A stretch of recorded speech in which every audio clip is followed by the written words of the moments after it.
와, 진짜 너무 맛있잖아. 최고다. 안녕하세요. 사랑방 주인장입니다. 여러분, 혹시 귀신이 차려준 밥을 먹어본 적 있습니까? 없죠.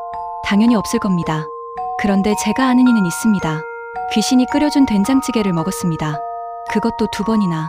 그 찌개가 어떤 맛이었냐고요. 세상에서 가장 뜨겁고 세상에서 가장 슬픈 맛이었다고 하더군요. 오늘 제가 들려드릴 이야기는 경상도 깊은 산골, 사람이 들어가면 살아 돌아오지 못한다는 폐가에서 벌어진 일입니다.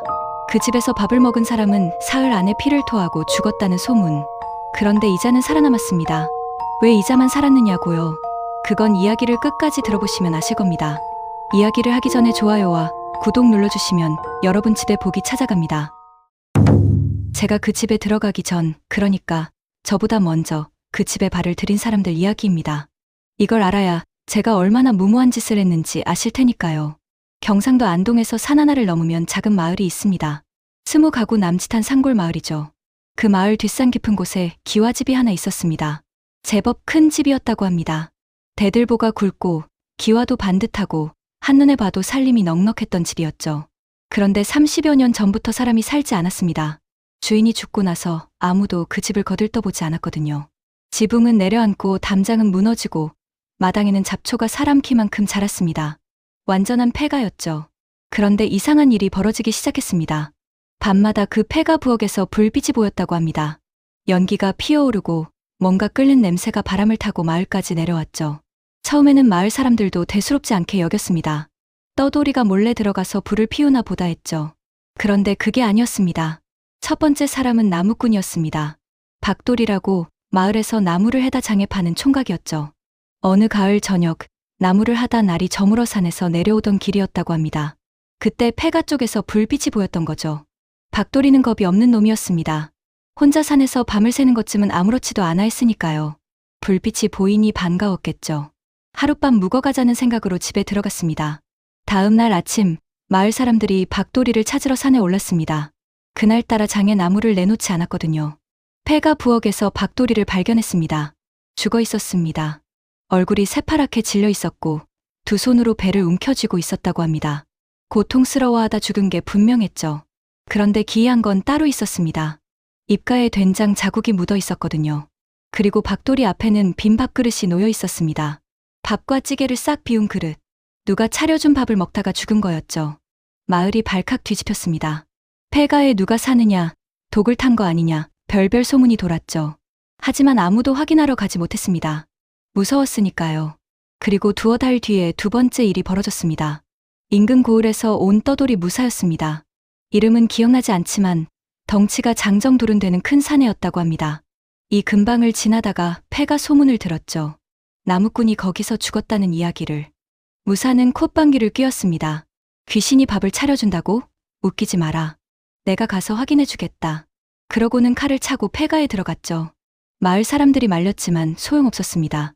무사는 자신만만하게 산을 올라갔고 그날 밤 돌아오지 않았습니다. 사흘 뒤 마을 사람들이 올라가 봤습니다. 부엌이 아니라 마당에 쓰러져 있었죠. 칼을 뽑아든 채였습니다. 뭔가와 싸우다 죽은 모습이었죠. 그런데 이 사람도 마찬가지였습니다. 입가에 된장 자국이 묻어 있었고 배를 움켜쥐고 있었습니다. 얼굴은 공포에 질려 일그러져 있었죠. 칼로 벨 수 있는 상대가 아니었던 겁니다. 그 뒤로 한 명이 더 죽었다는 이야기도 있었습니다. 정확히는 모릅니다. 마을 사람들이 쉬쉬했거든요. 확실한 건 3사람이 그 집에 들어가서 밥을 먹고 죽었다는 겁니다. 셋 다 입가에 된장 자국을 묻힌 채로. 마을에서는 그 집을 가리켜 이렇게 불렀습니다. 먹으면 죽는 집, 밥을 먹이면 죽이는 귀신이 산다고. 용하다는 무당이 한번 가서 굿이라도 해보겠다고 나섰는데 대문 앞에서 코피를 쏟고 쓰러졌다고 합니다. 일어나서는 고개를 절레절레 흔들더니 저건 보통 원기가 아니다. 한이 너무 깊어서 나도 못 건드린다 하고 돌아갔다죠. 그 뒤로는 아무도 얼씬하지 않았습니다. 이게 제가 그 집에 들어가기 전에 벌어진 일들입니다. 이 이야기를 미리 알았으면 절대 안 들어갔을 겁니다. 문제는 저는 이 소문을 전혀 몰랐다는 거죠. 제 이름은 박치문이라 합니다. 한양에서 태어나 장사를 업으로 삼고 팔도를 떠돌며 물건을 사고 팔던 보부상이었죠. 나이 35세 안 가본 곳이 없다고 자부했습니다. 산적을 만난 적도 있고 한겨울 얼어붙은 강을 건넌 적도 있습니다. 충청도에서 호랑이를 마주친 적도 있죠. 그때는 나무 위에 올라가 밤새 떨었지만 어쨌든 살아남았습니다. 그러니 귀신 따위는 무섭지 않았습니다. 아니, 무섭지 않다고 생각했죠. 그해 가을이었습니다. 경상도 안동 쪽으로 배를 팔러 가던 길이었죠. 한양에서 출발할 때만 해도 보름이면 넉넉히 다녀올 거라 생각했는데 충주를 지나면서 비가 내려 사흘을 허비했고 문경세제를 넘는데 이틀이 더 걸렸습니다. 노잣돈은 줄어들고 마음은 급해졌죠. 산을 넘고 또 넘어야 하는 길인데 하필 날이 저물었습니다. 해가 산등성이 뒤로 넘어가니 갑자기 바람이 차가워지더군요. 등에 짐 보따리가 돌덩이처럼 무거웠습니다. 가을이라 해가 짧았죠. 한 시즌 전까지만 해도 나무십 사이로 햇살이 비치더니 순식간에 어둑해졌습니다. 고개 하나만 더 넘으면 마을이 나올 거라 생각했는데 아무리 걸어도 마을은 보이지 않았습니다. 산길이 끝없이 이어지기만 했죠. 다리가 후들거리기 시작했습니다. 집신 바닥이 닳아서 돌밭을 맨발로 걷는 것 같았거든요. 길을 잘못 든 건 아닌가 싶었습니다. 되돌아가자니 이미 너무 깊이 들어온 것 같고 앞으로 가자니 끝이 보이지 않았죠. 산속에서 밤을 새는 건 최악이었습니다. 늑대가 나올 수도 있고 추위에 얼어 죽을 수도 있었으니까요. 그때 저 아래쪽에 불빛이 보였습니다. 희미하지만 분명한 불빛. 나뭇가지 사이로 깜빡이는 노란 빛이었죠. 저는 반가운 마음에 그쪽으로 발을 옮겼습니다. 산막이라도 있으면 하룻밤 신세를 지자는 생각이었습니다. 비탈길을 내려가는데 발이 미끄러져 두어 번 주저앉았습니다. 낙엽이 축축하게 깔려 있어서 발이 자꾸 헛디뎠거든요. 바지에 흙이 묻고 손바닥이 까졌죠. 가까이 가니 집이 있긴 있었습니다. 제법 큰 기와집이었죠. 산속 외딴집 치고는 규모가 상당했습니다. 예전에는 꽤 살림이 넉넉한 집이었겠다 싶었죠. 그런데 지붕이 반쯤 내려앉았고 담장은 무너져 있었습니다. 마당에는 잡초가 허리까지 자라 있었고 대문짝은 한쪽이 떨어져 나가 비스듬히 기대어 있었죠. 아무리 봐도 사람이 사는 집이 아니었습니다. 발길을 돌려야 했습니다. 떠돌이 생활을 오래 하다 보면 감이 옵니다. 가도 되는 곳과 가면 안 되는 곳. 그 집은 분명 가면 안 되는 곳이었습니다. 그런데 부엌 쪽에서 불빛이 새어나왔습니다. 연기 같은 것도 피어오르고 있었죠. 냄새도 났습니다. 분명히 뭔가 끓이는 냄새. 된장 냄새 같기도 하고 고기 끓이는 냄새 같기도 했습니다. 배가 고팠습니다. 아침부터 주먹밥 하나로 버텼거든요. 점심에 먹으려던 걸량마저 산길에서 떨어뜨려 잃어버렸습니다. 위장이 쪼그라드는 것 같았죠. 코끝을 자극하는 구수한 냄새의 발이 저절로 움직였습니다. 머리는 안 된다고 하는데 몸이 말을 듣지 않았죠. 대문을 지나 마당으로 들어섰습니다. 풀을 헤치며 걸으니 바스락바스락 소리가 났습니다. 그 소리가 유난히 크게 들렸죠. 고요했거든요. 벌레 소리도 바람 소리도 없었습니다. 산속인데 짐승 울음소리 하나 없었죠. 가을밤이면 풀벌레 소리가 요란할 때인데 귀가 먹먹할 정도로 조용했습니다. 마치 이 집을 중심으로 세상이 멈춘 것 같았습니다. 풀잎 하나 흔들리지 않았죠. 그제야 등줄기가 서늘해졌습니다. 멈춰야 했습니다. 돌아가야 했죠. 그런데 발이 움직이지 않았습니다. 아니, 솔직히 말하면 돌아가기 싫었습니다. 밖은 칠흑 같은 어둠이고 여기는 불빛이 있었으니까요.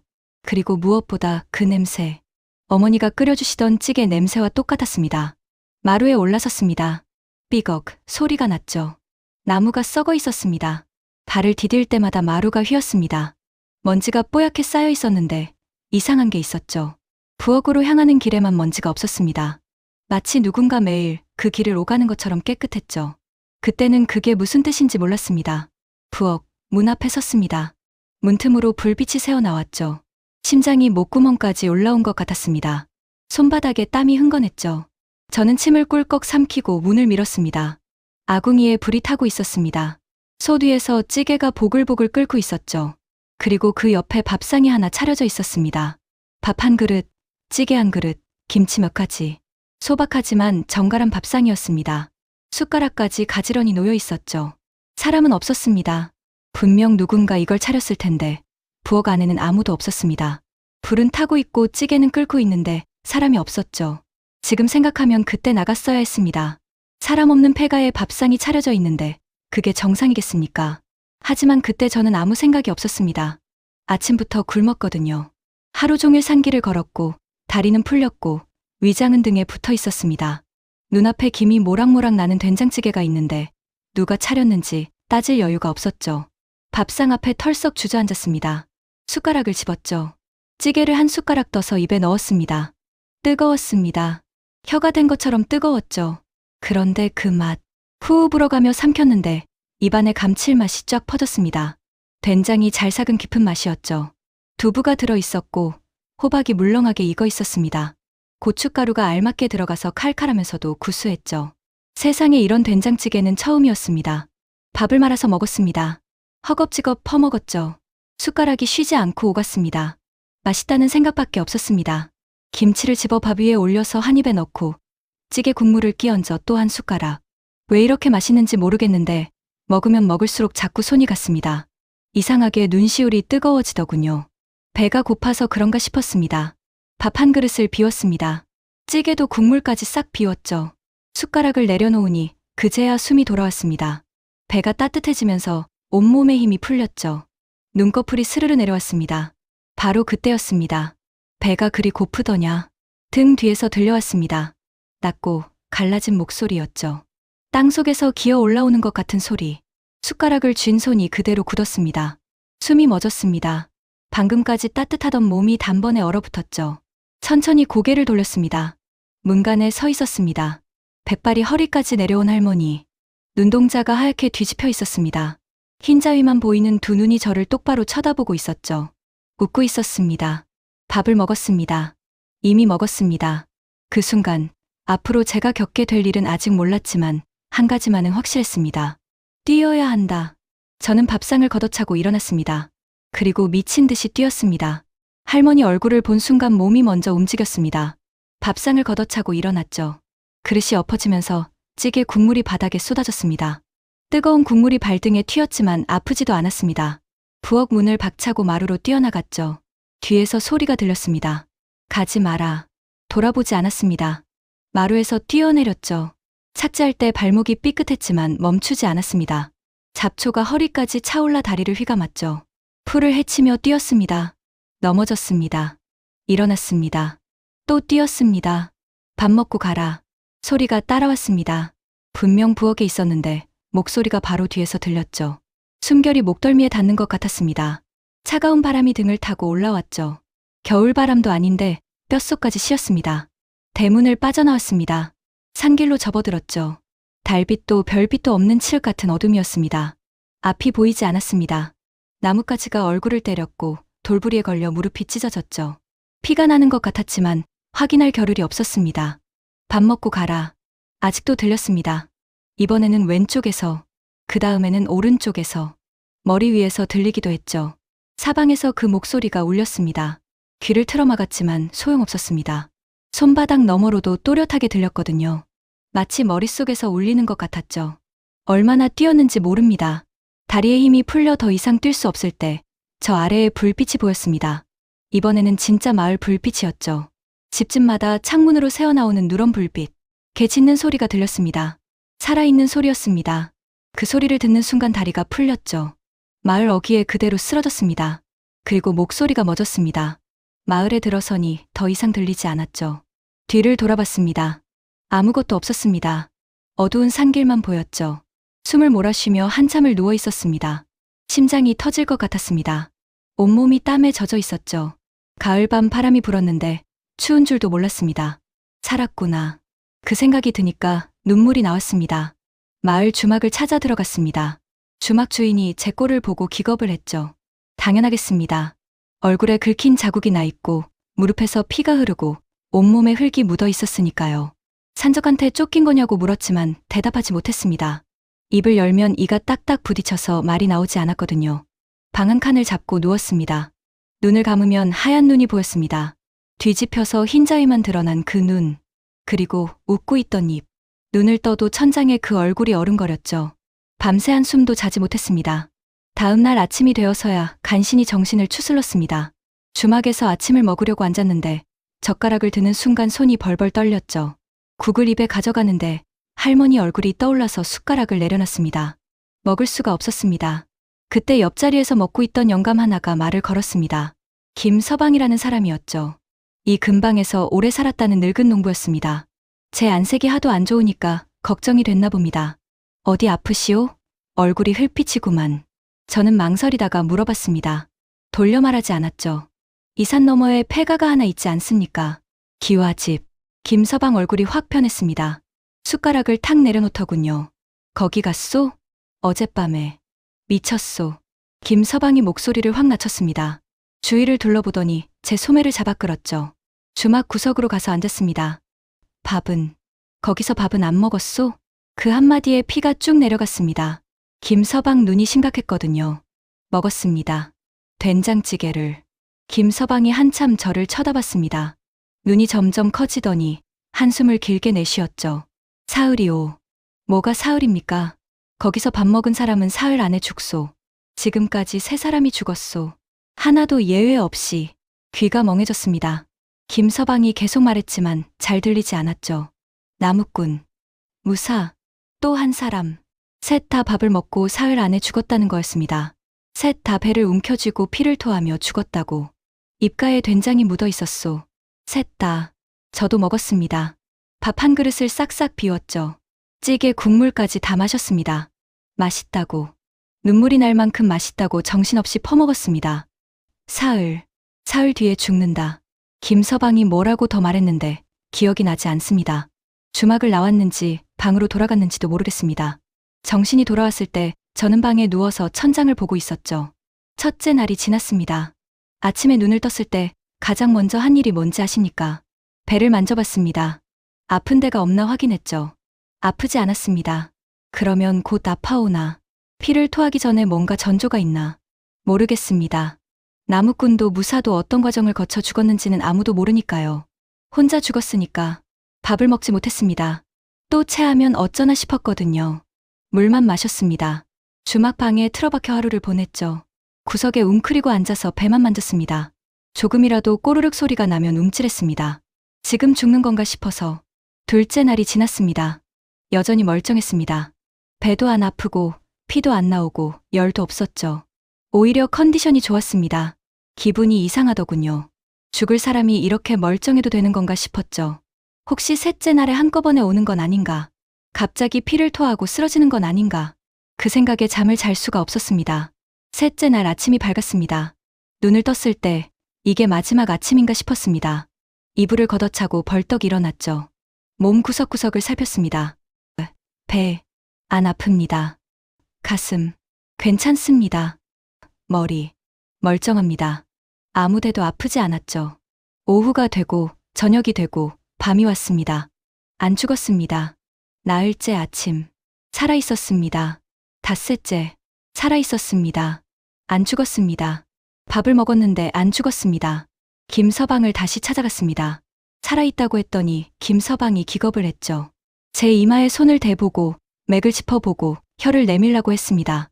무당도 아닌 양반이 별짓을 다 했죠. 이상하오. 분명 먹은 사람은 다 죽었는데 저도 이상했습니다. 왜 나만 안 죽었을까? 그런데 죽지 않은 것보다 더 이상한 일이 있었습니다.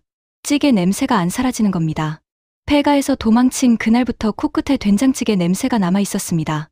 처음에는 옷에 밴 냄새인 줄 알았죠. 옷을 빨았습니다. 그래도 낫습니다. 몸을 씻었습니다. 그래도 낫습니다. 아침에 눈을 뜨면 찌개 냄새가 나고 길을 걸어도 찌개 냄새가 나고 잠을 자려고 누워도 코끝에 구수한 냄새가 맴돌았습니다. 주막밥을 먹어봤습니다. 모래를 씹는 것 같았습니다. 장터에서 국밥을 사 먹었습니다. 맛이 없었습니다. 뭘 먹어도 맛이 없었죠. 입안에 그 찌개 맛이 남아 있었거든요. 다른 음식이 다 싱겁고 밋밋하게 느껴졌습니다. 세상 모든 음식의 맛이 사라진 것 같았죠. 밤이 되면 더 심해졌습니다. 눈을 감으면 그 밥상이 보였습니다. 보글보글 끓는 찌개, 윤기 나는 밥, 김이 모락모락 올라오는 그 밥상. 무서웠던 기억은 점점 흐려지는데 그 맛만 점점 선명해졌습니다. 꿈에서도 그 찌개를 먹었습니다. 꿈속에서는 무섭지 않았죠. 그냥 따뜻하고 맛있었습니다. 미친 소리라는 거 압니다. 죽을 뻔했으면서 밥 생각을 하다니. 거기서 밥 먹고 사람이 3명이나 죽었는데 그 밥이 그립다니. 그런데 솔직히 말하겠습니다. 그리웠습니다. 미칠 것 같았습니다. 열흘이 지났습니다. 장사를 해야 하는데 일이 손에 잡히지 않았습니다. 안동 장터에 배를 펼쳐놓고 앉아 있어도 머릿속에는 그 폐가만 떠올랐죠. 손님이 값을 물어도 건성으로 대답했습니다. 제대로 된 흥정을 한 번도 못했죠. 보름이 지났습니다. 더 이상 못 참겠다고 생각한 건 그 즈음이었습니다. 다시 가야 한다. 그 집에 다시 가야 한다. 머릿속에서 그 생각이 떠나지 않았습니다. 미친 짓이라는 거 알았습니다. 죽을 수도 있다는 거 알았습니다. 처음에 운이 좋았던 거지, 두 번째는 다를 수 있다는 것도. 하지만 가야 했습니다. 왜냐고요? 모르겠습니다. 그냥 가야 할 것 같았습니다. 찌개가 먹고 싶었다고 하면 너무 바보 같죠. 그런데 그게 전부는 아니었습니다. 찌개가 먹고 싶은 게 아니라 그 맛이 불러일으키는 뭔가가 저를 끌어당겼습니다. 그 뜨겁고 구수하고 눈물 나던 맛. 그게 뭔지 알아내야 할 것 같았습니다. 해가 지기를 기다렸습니다. 해가 산등성이 뒤로 넘어가는 걸 보면서 보따리를 챙겼습니다. 주막 주인한테 짐을 맡기고 몸만 나섰죠. 품속에 부싯돌 하나, 허리춤에 작은 칼 하나. 그게 전부였습니다. 산길을 올라가는 발걸음이 무거웠습니다. 지난번에 미친 듯이 내달렸던 그 길을 다시 올라가는 겁니다. 나뭇가지에 긁힌 자국이 아직 남아 있었죠. 여기서 넘어졌고 저기서 무릎이 찢어졌고 그 흔적들을 밟으며 올라갔습니다. 심장이 미친 듯이 뛰었습니다. 다리도 떨렸죠. 무섭지 않다면 거짓말입니다. 무서웠습니다. 하지만 멈추지 않았습니다. 어둠이 내려앉았습니다. 나무 사이로 하늘이 보이지 않을 만큼 캄캄해졌죠. 발밑이 보이지 않아서 더듬더듬 걸었습니다. 그때 저 아래쪽에서 불빛이 보였습니다. 지난번과 똑같았죠. 부엌 쪽에서 새어나오는 노란 불빛. 연기가 피어오르고 있었습니다. 그리고 냄새. 바람을 타고 올라오는 된장찌개 냄새. 보름 동안 코끝에서 떠나지 않던 바로 그 냄새가 이번에는 진짜로 코를 찔렀습니다. 다리에 힘이 풀릴 뻔했죠. 비탈길을 내려갔습니다. 대문을 지나 마당을 건넜습니다. 잡초가 발목을 잡았지만 이번에는 넘어지지 않았죠. 마루에 올라서서 부엌 문 앞에 섰습니다. 지난번과 똑같은 자리였습니다. 문틈으로 불빛이 새어나왔습니다. 보글보글 끓는 소리가 들렸죠. 심호흡을 했습니다. 한 번, 두 번. 손이 떨렸지만 문을 밀었습니다. 밥상이 차려져 있었습니다. 지난번과 똑같았죠. 밥 한 그릇, 찌개 한 그릇, 김치 몇 가지. 아궁이에 불이 타고 있었고 솥에서 찌개가 끓고 있었습니다. 김이 모락모락 올라오고 있었죠. 이번에도 사람은 없었습니다. 부엌 안에 저 혼자였죠. 지난번에는 배가 고파서 아무 생각 없이 먹었습니다. 이번에는 달랐죠. 알고 왔으니까요. 이 밥을 먹으면 죽을 수도 있다는 걸 알고 왔습니다. 세 사람이 죽었다는 걸 알고 왔습니다. 그런데도 왔습니다. 밥상 앞에 앉았습니다. 무릎을 꿇고 단정하게 앉았죠. 지난번처럼 허겁지겁 먹지 않으려고요. 숟가락을 들었습니다. 찌개를 한 숟가락 떴습니다. 뜨거웠습니다. 지난번과 똑같은 맛이었죠. 아니, 더 깊었습니다. 된장이 잘 사가서 감칠맛이 혀끝에서 퍼졌습니다. 두부가 부드럽게 부서졌고 호박이 달콤하게 녹았죠. 한 숟가락, 두 숟가락. 천천히 먹었습니다. 먹으면서 생각했습니다. 이 찌개를 누가 끓이는 걸까? 귀신이 끓인다고? 귀신이 어떻게 된장을 구하고 두부를 넣고 불을 떼는 걸까? 말이 안 됩니다. 그런데 지금 제 입안에서 녹고 있는 이 맛은 분명히 진짜였습니다. 누군가 정성을 들여 끓인 찌개. 대충 끓인 게 아니었습니다. 간이 딱 맞았고 재료가 고르게 익어 있었죠. 오랫동안 같은 찌개를 끓여본 사람만이 낼 수 있는 맛이었습니다. 밥을 말아 먹었습니다. 이번에는 천천히 한 숟가락 먹고 씹고 삼키고 또 한 숟가락. 이상하게 급하지가 않았습니다. 지난번에는 허겁지겁 먹었는데 이번에는 한 숟가락 한 숟가락이 소중하게 느껴졌죠. 왜인지 모르겠는데 이 밥상을 차린 사람한테 미안한 마음이 들었습니다. 지난번에 밥상을 걷어차고 도망쳤으니까요. 밥을 반쯤 먹었을 때였습니다. 기척이 느껴졌습니다. 소리는 없었습니다. 발소리도, 숨소리도. 그런데 분명히 누군가 있었습니다. 공기가 달라졌거든요. 부엌 안에 차가운 기운이 내려앉았습니다. 고개를 들었습니다. 문간에 서 있었습니다. 할머니. 백발이 허리까지 내려와 있었고 하얀 눈이 저를 보고 있었죠. 숟가락을 쥔 손이 멈췄습니다. 심장이 덜컥 내려앉았죠. 지난번 기억이 순식간에 돌아왔습니다. 저 목소리, 저 하얀 눈, 도망쳐야 하나. 몸이 굳었습니다. 그런데 할머니가 움직이지 않았습니다. 문간에 서서 저를 바라보기만 했죠. 지난번과 달랐습니다. 다가오지 않았습니다. 잡으러 오지 않았습니다. 그리고 입을 열었습니다. 천천히 먹어라. 목소리가 달랐습니다. 지난번에 들었던 그 낮고 으스스한 목소리가 아니었습니다. 그냥 할머니 목소리였습니다. 나직하고 조금 쉰 목소리. 시골 할머니가 손자한테 하듯이 그냥 천천히 먹으라고 했습니다. 숟가락을 쥔 손에서 힘이 빠졌습니다. 떨림이 멈췄죠. 왜인지 모르겠지만 무섭지가 않았습니다. 분명 귀신인데, 분명 하얀 눈인데 무섭지 않았습니다. 다시 먹기 시작했습니다. 할머니는 문간에 선 채로 저를 지켜봤습니다. 가만히 아무 말 없이 그냥 제가 밥 먹는 걸 보고 있었죠. 찌개를 한 숟가락 떴는데 눈물이 떨어졌습니다. 왜 우는지 모르겠습니다. 무서워서가 아니었습니다. 슬퍼서도 아니었습니다. 그냥 눈물이 났습니다. 찌개 국물에 눈물이 섞였죠. 짠맛이 더해졌는데 이상하게 더 맛있었습니다. 어머니 맛이었습니다. 제 어머니가 끓여주시던 그 맛.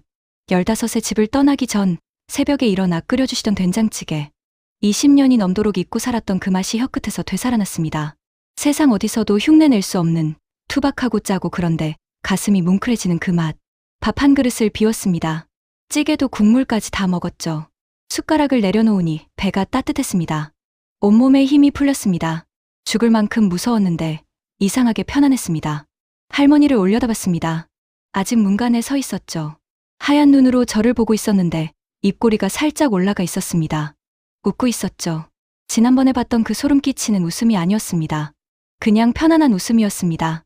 밥 잘 먹는 걸 보고 흐뭇해하는 그런 웃음. 눈이 감겼습니다. 안 되는데, 여기서 잠들면 안 되는데 눈꺼풀이 말을 듣지 않았습니다. 아궁이 불이 따뜻했고 배가 불렀고 이상하게 마음이 놓였습니다. 의식이 흐려지는 마지막 순간에 할머니 목소리가 들렸습니다. 자거라. 그리고 잠이 들었습니다. 눈을 떴을 때 아침이었습니다. 살아있었죠. 두 번째로 밥을 먹었는데도 살아있었습니다. 부엌에 햇살이 들어와 있었습니다. 밤에 보던 것과 전혀 다른 풍경이었죠. 벽은 갈라져 있었고 천장에는 구멍이 뚫려 있었습니다. 거미줄이 여기저기 쳐져 있었고 구석에서 쥐가 바스락거렸죠. 밤에 차려져 있던 밥상은 흔적도 없이 사라져 있었습니다. 찌개도 밥그릇도 없었습니다. 하지만 배는 불렀습니다. 입안에 된장 맛이 남아 있었죠. 아궁이에 손을 대봤습니다. 따뜻했습니다. 제가 아직 온기를 품고 있었죠. 마을로 내려가서 김서방을 찾아갔습니다. 다시 갔다 왔다고 했더니 김서방이 저를 미친 사람 보듯 쳐다봤습니다. 또 밥을 먹었소? 먹었습니다. 그래서 또 안 죽었소? 보시다시피 김서방이 한참 말이 없었습니다. 턱을 긁적이며 뭔가 골똘히 생각하더군요. 그러다 물었습니다. 그 귀신이 당신한테 어찌했소? 처음에는 아무것도 안 했습니다. 제가 밥 먹는 걸 그냥 지켜봤죠. 지켜보기만? 천천히 먹으라고 했습니다. 김서방 표정이 달라졌습니다. 눈이 커지더니 수염을 쓸어내리며 중얼거렸죠. 이상하오. 이상해. 뭐가 이상합니까? 다른 사람들한테는 그러지 않았소.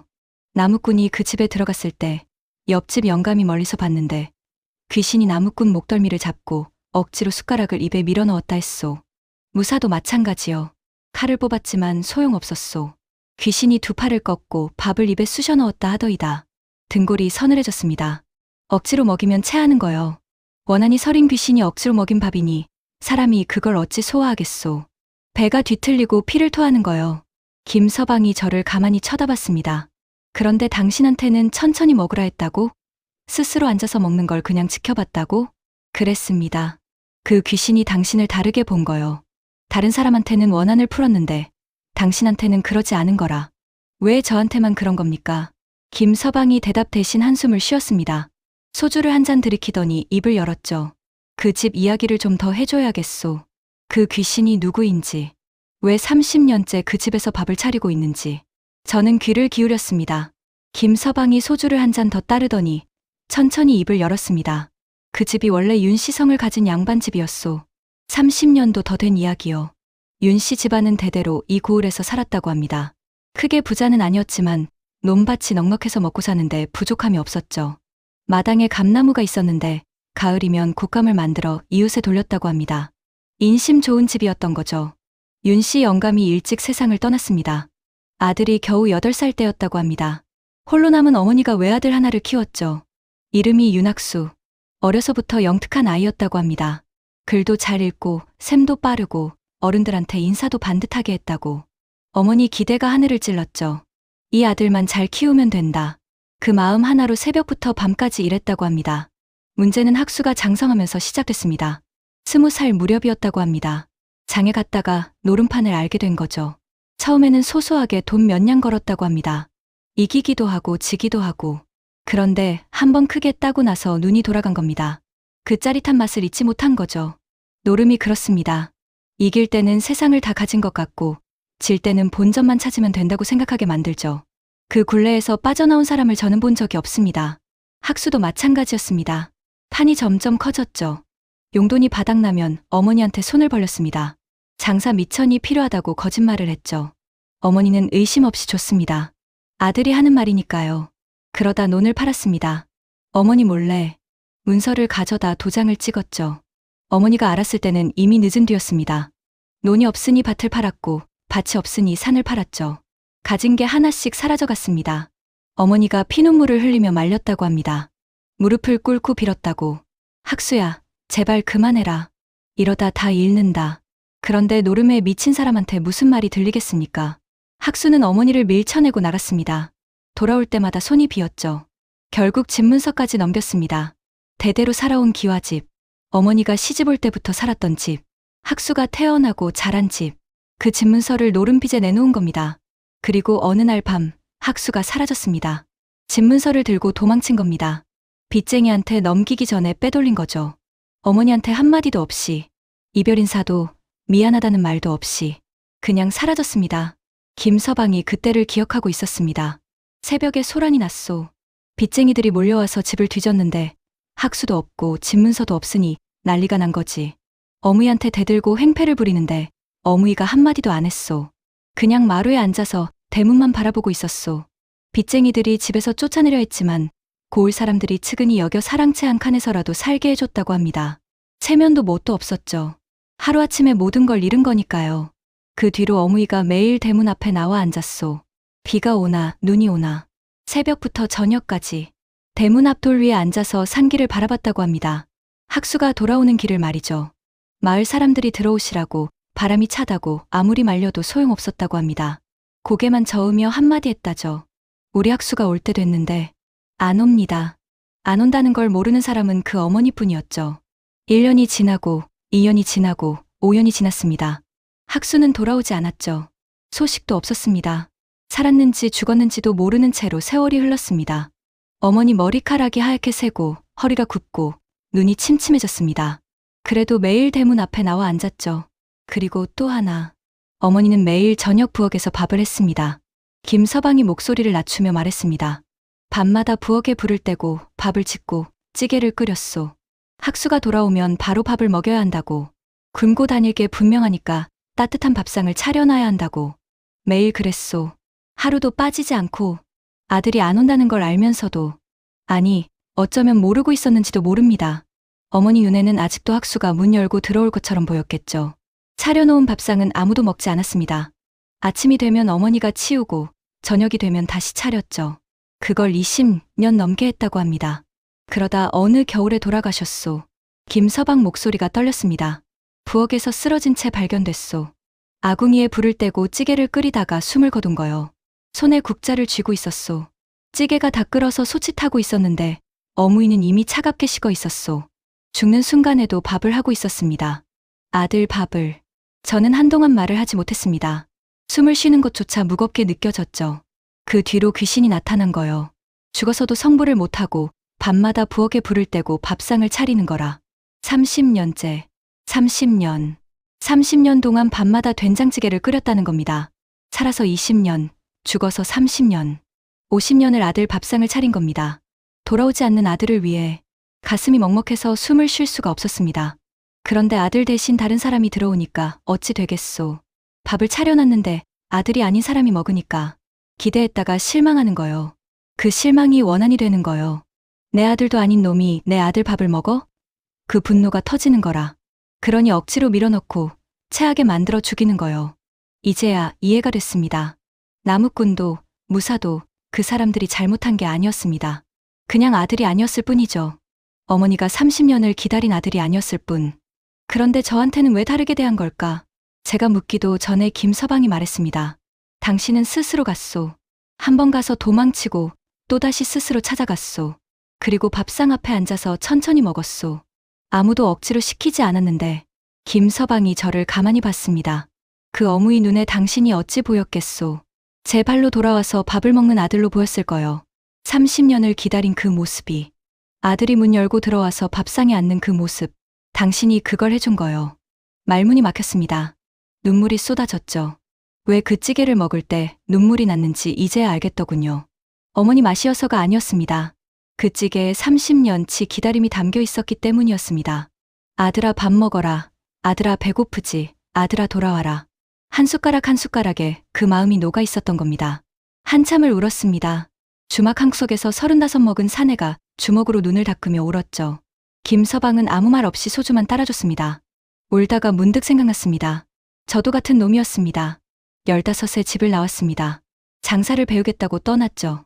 어머니가 새벽에 일어나 주먹밥을 싸주셨습니다. 대문까지 따라 나오시더니 한마디 하셨죠. 밥은 꼭 챙겨 먹어라. 저는 대답도 제대로 안 하고 돌아섰습니다. 빨리 가야 한다고, 곧 돌아오겠다고 했습니다. 20년이 지났습니다. 한 번도 돌아가지 않았습니다. 편지 한 통 보내지 않았습니다. 어머니가 살아 계신지 돌아가셨는지도 모릅니다. 바쁘다는 핑계로 돈을 더 벌면 그때 가야지 하다가 20년이 지나버렸습니다. 윤학수와 뭐가 다릅니까? 노름빚에 도망친 것과 장사한다고 떠난 것과 어머니를 혼자 두고 떠난 건 마찬가지였습니다.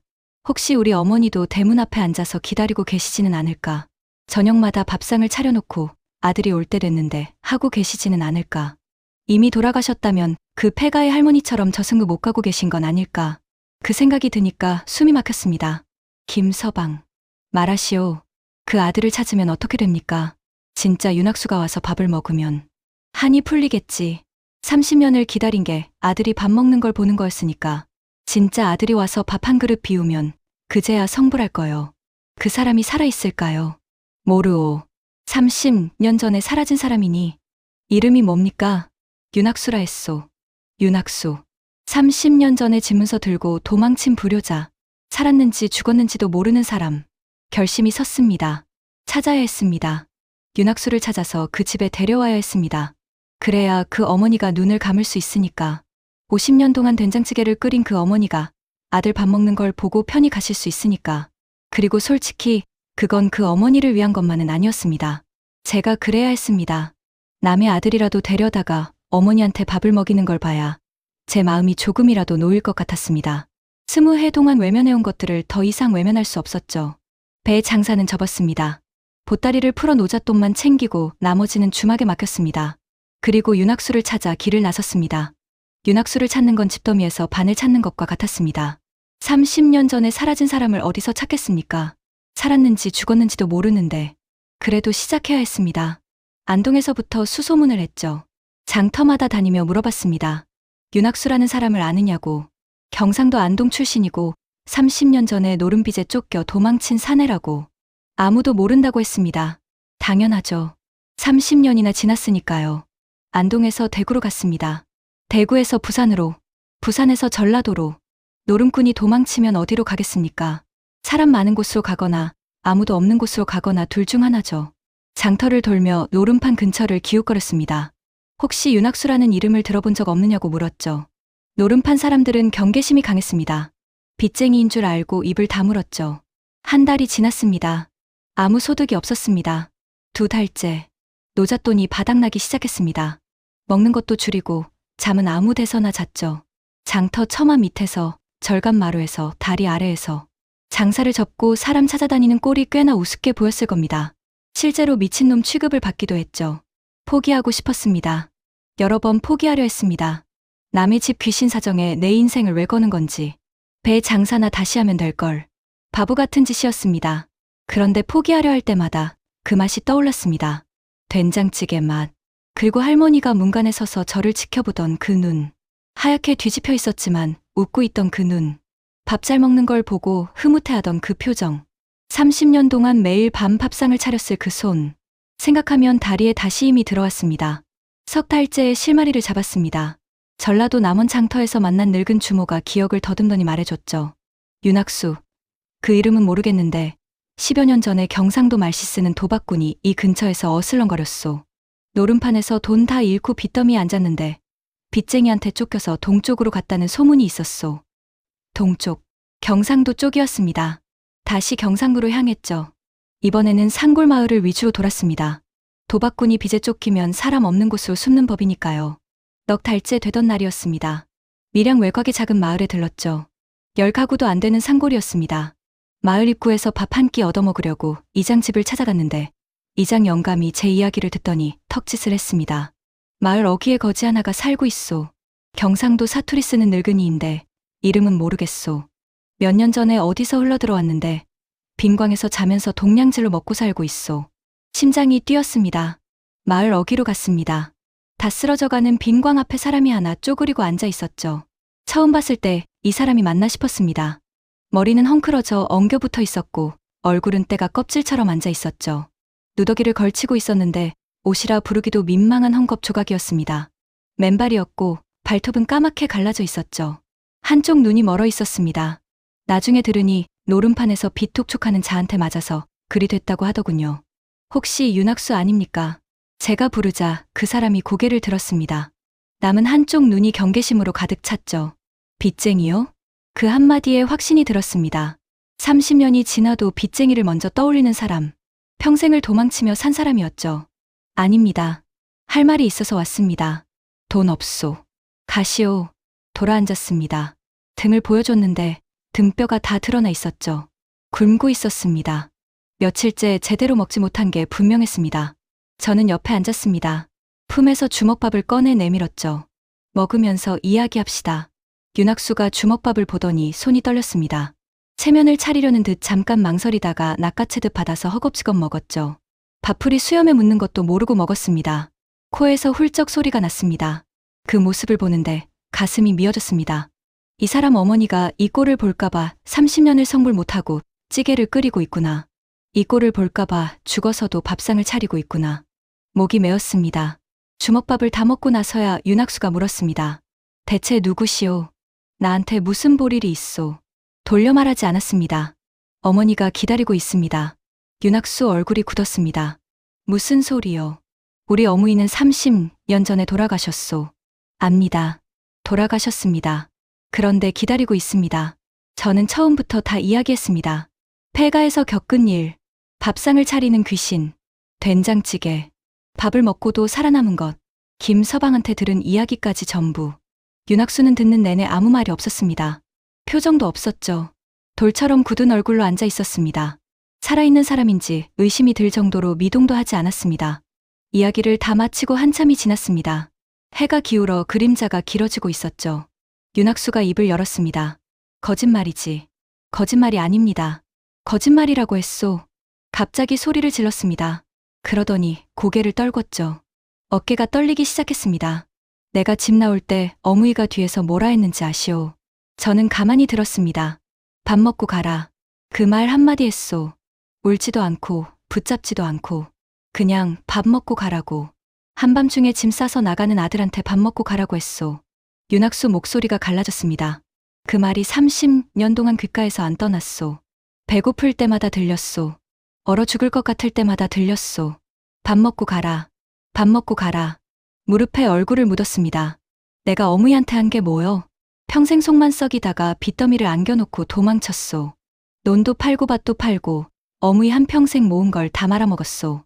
그런 놈을 어머니가 왜 기다리겠소? 기다릴 리가 없소. 기다리고 있습니다. 제 목소리도 떨렸습니다. 30년째 매일 밤찌개를 끓이고 있습니다. 당신이 굶고 다닐까봐. 당신이 어디서 밥 한 끼 먹었을까봐. 죽어서도 그 걱정에 눈을 못 감고 있습니다. 윤학수가 울었습니다. 소리를 죽이려 했지만 결국 터져 나왔죠. 마을 어귀에서 거짓골의 사내가 어린아이처럼 울었습니다. 주먹으로 땅을 치며 울었습니다. 서러움인지 후회인지 모를 울음이 산골에 퍼졌죠. 지나가는 사람들이 쳐다봤지만 아무 상관없었습니다. 한참을 울고 나서 윤학수가 고개를 들었습니다. 남은 한쪽 눈이 빨갛게 충혈되어 있었죠. 코와 입가가 엉망이었지만 그 눈빛만은 또렷했습니다. 데려가 주시오. 이틀을 걸어서 안동 산골의 그 폐가에 도착했습니다. 윤학수는 가는 내내 말이 없었죠. 묵묵히 걸었습니다. 절뚝거리는 다리를 질질 끌면서도 쉬자는 말 한마디 하지 않았습니다. 고갯길에서 넘어졌을 때도 혼자 일어났죠. 제가 손을 내밀었는데 고개를 저었습니다. 자기 발로 가야 한다는 것 같았습니다. 폐가가 보이자 윤학수가 멈춰섰습니다. 한참을 말없이 바라봤습니다. 내려앉은 지붕, 무너진 담장, 잡초 무성한 마당. 우리 집이요. 목소리가 떨렸습니다. 30년 만에 봐도 아오. 내가 태어난 집인데. 윤학수가 마당 한쪽을 가리켰습니다. 말라 죽은 나무 하나가 서 있었죠. 가지만 앙상하게 남아 하늘을 찌르고 있었습니다. 감나무요. 가을이면 어무이가 곶감을 만들었소. 내가 감을 따주면 어무이가 웃었는데 더 말을 잇지 못했습니다. 해가 지기를 기다렸습니다. 어두워지면 할머니가 나타날 테니까요. 둘이서 마당 돌 위에 앉아 있었습니다. 아무 말 없이 하늘이 붉게 물들었다가 어두워졌습니다. 그리고 불빛이 켜졌습니다. 부엌 쪽에서 노란 빛이 새어나왔습니다. 연기가 피어올랐죠. 바람에 실려 냄새가 왔습니다. 된장찌개 냄새. 윤학수가 벌떡 일어났습니다. 코를 벌른거리더니 눈을 질끈 감았죠. 이 냄새. 어무이 된장찌개 냄새요. 저는 고개만 끄덕였습니다. 윤학수가 걸어갔습니다. 잡초를 헤치며 마루에 올라서며 부엌 문 앞에 섰습니다. 멈칫했죠. 손이 떨렸습니다. 주먹을 쥐었다 폈다를 몇 번 하더니 이를 악물고 문을 밀었습니다. 저는 몇 발짝 뒤에서 지켜봤습니다. 밥상이 차려져 있었습니다. 밥 한 그릇, 찌개 한 그릇, 김치.